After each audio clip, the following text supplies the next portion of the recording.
Donc, je suis Priscilla Verba, je suis orthophoniste. Ça fait une trentaine d'années que je travaille et je travaille auprès d'enfants qui présentent des troubles du neurodéveloppement. Je me suis spécialisée très rapidement sur les enfants les plus jeunes, en fait, ce qui était vraiment ma sensibilité. Et donc, aujourd'hui, je travaille dans un centre qui accompagne des enfants entre 0 et 10 ans et qui présentent voilà, principalement de l'autisme, mais sinon de la déficience intellectuelle ou des troubles sévères du langage. Donc, en parallèle de mon travail d'orthophoniste, je suis aussi formatrice chez Gnosia, où je vais pouvoir co-animer des formations avec Marie-Amélie Coutancet, par exemple, sur tout ce qui est le bilan orthophonique du jeune enfant autiste et le travail des compétences socles. Et puis, je suis aussi la créatrice du centre je suis aussi la créatrice du site 2 minutes pour mieux vivre l'autisme, qui est un site d'information, de ressources gratuites pour à aider les aidants de jeunes enfants autistes dans leur quotidien sur des problématiques qu'ils vont retrouver tout au long de leur journée. Alors, je suis orthophoniste depuis un peu plus de 20 ans maintenant. J'ai beaucoup travaillé en centre référent des troubles des apprentissages dans un hôpital de l'Île-de-France. Et depuis maintenant un peu plus de 10 ans, je travaille dans un centre qui s'occupe d'enfants avec des troubles du neurodéveloppement, donc beaucoup d'autisme. On travaille avec des enfants très jeunes en prise en soins précoces, beaucoup avec les parents également. Et donc voilà, au fur et à mesure, je me suis spécialisée dans la prise en charge des enfants autistes, mais aussi dans la prise en soin des troubles alimentaires pédiatriques en tant que tels et avec les spécificités de l'autisme. Et je suis aussi formatrice chez Gnosia, où j'anime une formation avec Priscilla sur le bilan orthophonique et le travail des compétences socles, et aussi en e-learning sur le bilan orthophonique uniquement, et en visio sur le diagnostic différentiel entre les TSA et les TDL, donc troubles développementaux du langage, chez les tout petits. Alors, spontanément, on va dire que les enfants autistes ne sont pas très attirés par l'imitation en général, parce qu'ils sont pas forcément attirés pour regarder ce qu'il y a autour d'eux, ce que font les autres. Mais c'est une compétence qui est très importante et qui est attendue. Et en fait, on se rend compte qu'en travaillant l'imitation, on va pouvoir obtenir quelque chose de leur part. Il y a différentes sortes d'imitations. En fait, souvent, on va penser à l'imitation gestuelle, mais en fait, il n'y a pas de hiérarchie réellement dans l'imitation, mais on va retrouver l'imitation avec objet, l'imitation gestuelle, l'imitation verbale, des choses comme ça. Et, et en fait, ce qui va nous aider souvent à travailler cette compétence socle, alors, nous en rééducation, ça va être de partir déjà de ce que fait l'enfant et ensuite de l'amener à faire une variation en donnant notre modèle. Alors, ça marche pas du premier coup, il va falloir souvent répéter, le faire plusieurs fois, attendre aussi que l'enfant essaie d'imiter à son tour. Et surtout, ce qui est très important, c'est de lui dire ce qu'on attend de lui. Donc, tu fais pareil, on peut faire un petit geste comme ça, tu fais pareil, tu fais comme moi. Et on va essayer comme ça de lui donner l'opportunité de nous imiter au fil du temps. Ce qui va nous aider en imitation avec objet, c'est d'avoir les objets en double dans notre bureau. Comme ça, on peut faire l'action avec notre objet et ensuite passer la main à l'enfant. Comme toutes les compétences socles, voilà, qui sont assez déficitaires chez les enfants avec TSA, ça va demander un effort à l'enfant. Donc surtout, ce qui est très important, c'est quand l'enfant essaie d'imiter ou à imiter quelque chose, c'est vraiment de réagir avec une émotion très positive, l'encourager, ce qui va lui donner une indication sur ce qu'on attendait et voilà, il va être sensible à notre émotion à ce moment-là. Alors, pas tout à fait vrai. Le contact oculaire, c'est effectivement une compétence socle qui est souvent déficitaire et qui est souvent un signe d'alerte précoce chez le tout petit. Et c'est aussi souvent ce qui va inquiéter les parents parce que voilà, les parents ils vont nous dire il nous regarde pas, il est plus intéressé par les objets, par les lumières que par nous. Et donc ça va être très inquiétant et même au niveau affectif très sensible pour eux. C'est vrai que le contact oculaire, c'est une compétence qui est très attendue par la famille, par les aidants, par les professionnels. Parce que ça répond à une attente sociale, en fait, ça permet de se sentir pris en compte par l'enfant ou par l'interlocuteur. Et donc, voilà, le fait de travailler ce contact oculaire, ça fait partie de nos objectifs de travail, de notre éducation avec un enfant TSA. Mais par contre, c'est important de garder en tête que c'est pas une condition sine qua non. C'est-à-dire qu'on peut quand même faire progresser un enfant, développer des compétences, lui apprendre des choses, même si son contact oculaire n'est pas parfaitement ajusté ou adapté. Il y a même certains enfants qui seront plus à l'aise pour apprendre ou pour participer à des activités si voilà, s'ils n'ont pas en même temps à nous regarder, en même temps qu'ils font l'activité. Donc, on peut dire que certaines attitudes, certaines astuces vont aider à solliciter le contact oculaire. Et donc, pour ça, on peut aller regarder la vidéo du site 2 minutes pour mieux vivre l'autisme qui s'appelle J'aide Sam à me regarder, qui va vous détailler toutes ces petites astuces pour travailler le contact oculaire.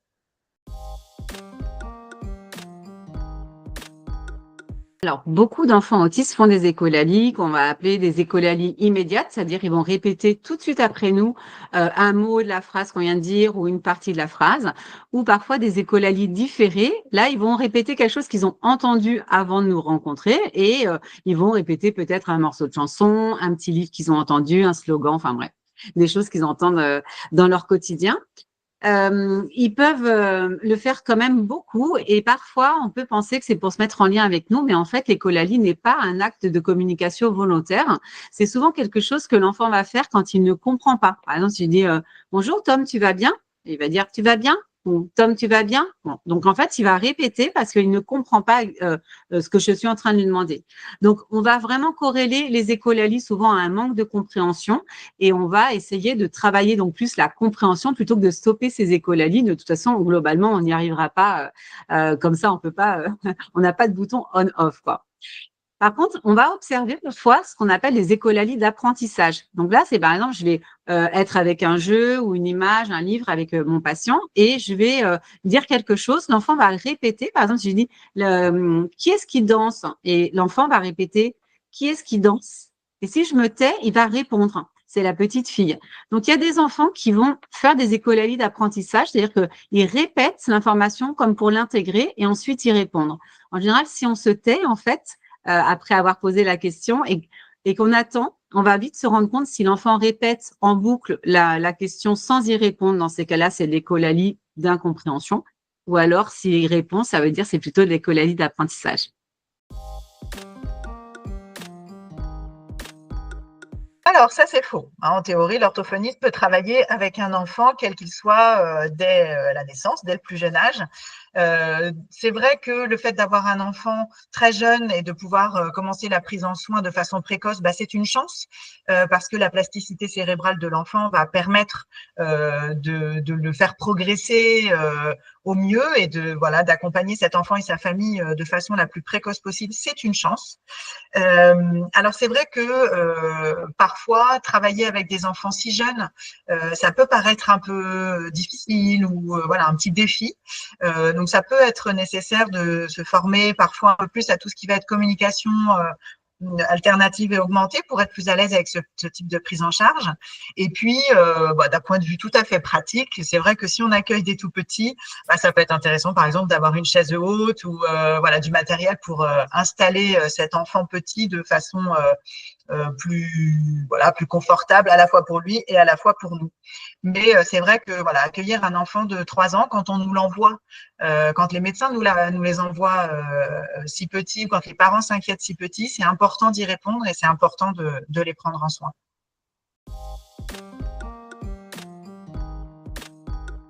Alors, ça arrive assez souvent qu'un enfant autiste arrive en séance avec un objet de la maison. C'est quelque chose qui peut être rassurant pour lui. On va voir que parfois, c'est un peu comme une façon de collectionner. Donc, il y a des enfants qui vont avoir systématiquement quelque chose avec eux.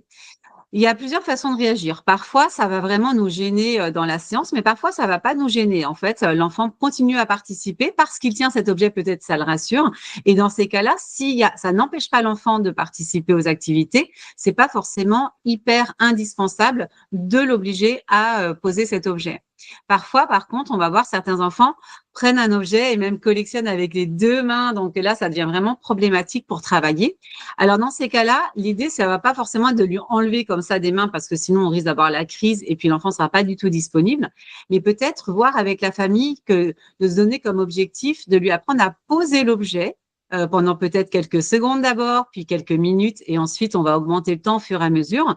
Et lui redonner, c'est-à-dire on ne va pas l'enlever complètement. Ce qui va nous aider dans ces moments-là, c'est de structurer notre environnement. C'est-à-dire que par exemple, dans mon bureau, je vais poser une petite bannette comme ça, et je vais lui montrer qu'il peut poser l'objet et le reprendre.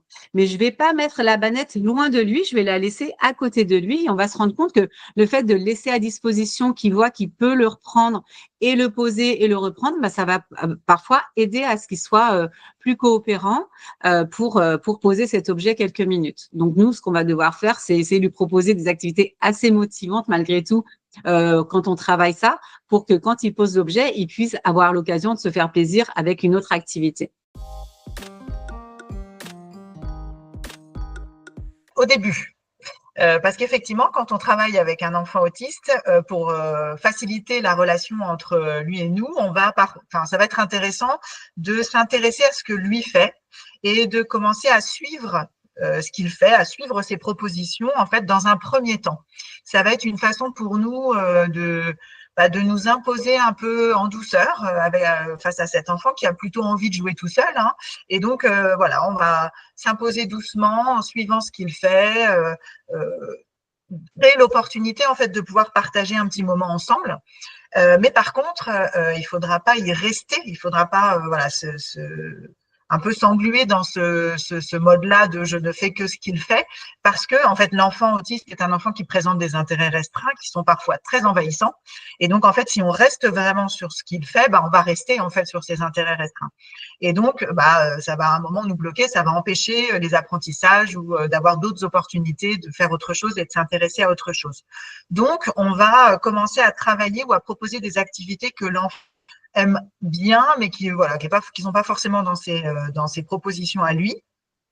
Et on va varier en fait les activités, on va diversifier, on va changer la façon de faire, etc. pour ouvrir les intérêts de l'enfant et de proposer des activités qu'on aura choisies nous-mêmes. Ce qui sera vachement important, c'est d'y mettre du fun pour que l'enfant soit motivé en fait à s'intéresser à ces nouveautés qui pour lui au départ sont pas forcément intéressantes. Et puis pour entretenir la motivation de l'enfant, on va pouvoir soit alterner par exemple entre une activité qu'il apprécie, une activité qu'on aura choisie nous par exemple, qui sera plus nouvelle, ou alors utiliser ce qu'on appelle des renforçateurs, qui sont comme des récompenses en fait pour augmenter la motivation de l'enfant quand il n'est pas hyper intéressé par ce qu'on a envie de lui proposer. Alors vrai, je pense que malgré tout, aujourd'hui, la formation initiale en faculté, en école d'orthophonie et au niveau théorique est assez complète par rapport aux troubles du neurodéveloppement et l'autisme. Donc, ça va donner une base de connaissances théoriques sur les difficultés, les signes d'alerte et les compétences qui seront à travailler après pour les orthophonistes. Les étudiants ont aussi la chance de voir des enfants autistes souvent dans leur stage, en libéral ou dans des structures. Malgré tout, rien ne va remplacer déjà la pratique, l'expérience. Et parfois, ça va être vraiment très, très important d'aller vers de la formation continue pour pouvoir avoir une idée comment hiérarchiser, par exemple, notre travail en séance, comment organiser nos séances, juste ça, par exemple, travailler en partenariat avec les familles. Et puis, on va aussi à pouvoir approfondir des focus en formation qui vont nous aider à prendre en compte vraiment la globalité en fait des problématiques apportées par les familles que l'on va pouvoir traiter en orthophonie. Certaines ne nous concernent pas, mais par exemple la communication alternative augmentée, les troubles de l'oralité alimentaire, le travail en partenariat de soins avec les familles. Enfin, ça, ce sont des choses qui ne sont pas transmises en formation initiale aujourd'hui de façon très approfondie. Donc, la formation va nous permettre de gagner en connaissances, de aussi se remettre bien à jour sur tout ce qui va être recommandation de la Haute Autorité de Santé et gagner en fait en confiance en soi dans des rééducations qui peuvent être très sollicitantes, parfois très déstabilisantes. Donc voilà, plus on va se former, plus on va être à l'aise et pouvoir vraiment être plus efficace aussi dans notre rééducation.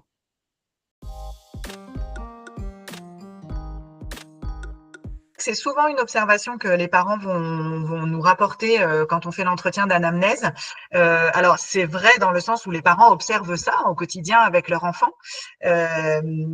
C'est en fait plus lié au développement de l'enfant, c'est-à-dire que ce petit loulou avant 15-18 mois, il était petit, il bougeait pas trop, voilà, entre guillemets, quand les parents venaient solliciter l'interaction avec cet enfant, le bébé dans son transat, il peut pas tellement s'échapper entre guillemets. Alors que qu'est-ce qui se passe entre 15 et 18 mois? En fait, il se passe que l'enfant se met debout, commence à marcher. En fait, il peut commencer à se déplacer et il peut commencer à éviter la situation d'interaction et à aller rechercher ce qui l'intéresse plus, c'est-à-dire très souvent des objets, des lumières ou alors voilà, certaines particularités des enfants qui sont très attirés par les portes, par les prises, par des choses qui ne sont pas de l'interaction avec le parent. Et donc, c'est souvent à ce moment-là que les parents voient, en fait, observent dans leur quotidien que leur enfant ne se met pas en interaction. Et c'est souvent à cet âge-là qu'on commence justement à observer ces difficultés d'interaction et de communication qu'on rencontre dans l'autisme. Mais ça ne veut pas dire qu'elles n'étaient pas là avant. Ça veut dire qu'en fait, on ne les observait pas parce que le développement plus général de l'enfant ne lui permettait pas de les exprimer. L'autisme, c'est un trouble du neurodéveloppement, donc c'est un trouble qui est présent dès la naissance, mais qui va pouvoir être observé en fait quand le développement de l'enfant va lui permettre d'exprimer ses difficultés, qui à ce moment-là, il ne va plus répondre en fait aux attentes sociales que le parent a l'habitude d'observer ou d'attendre dans les premiers mois de la vie.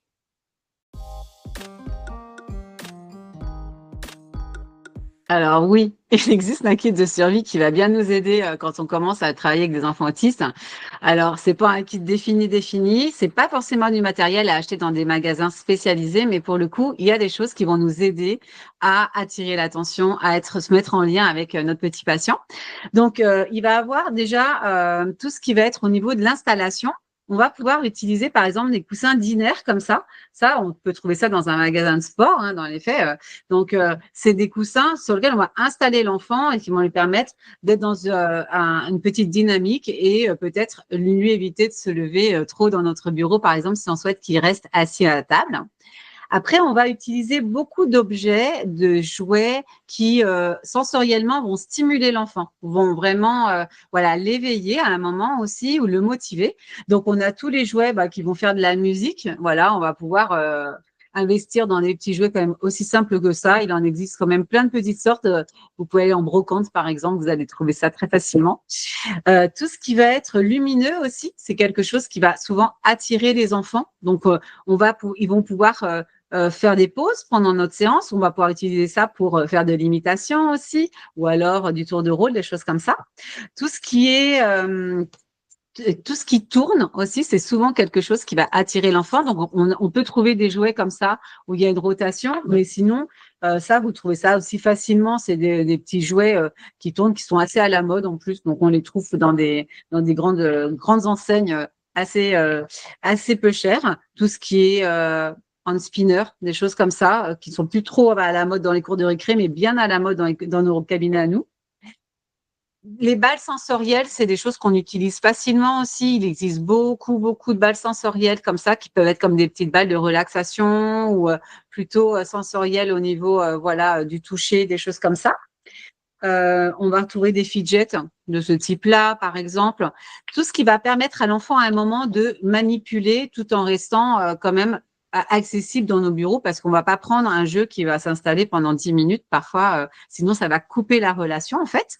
Le gros indispensable, c'est quand même des bulles avec lesquelles on va pouvoir travailler beaucoup, beaucoup de petites compétences.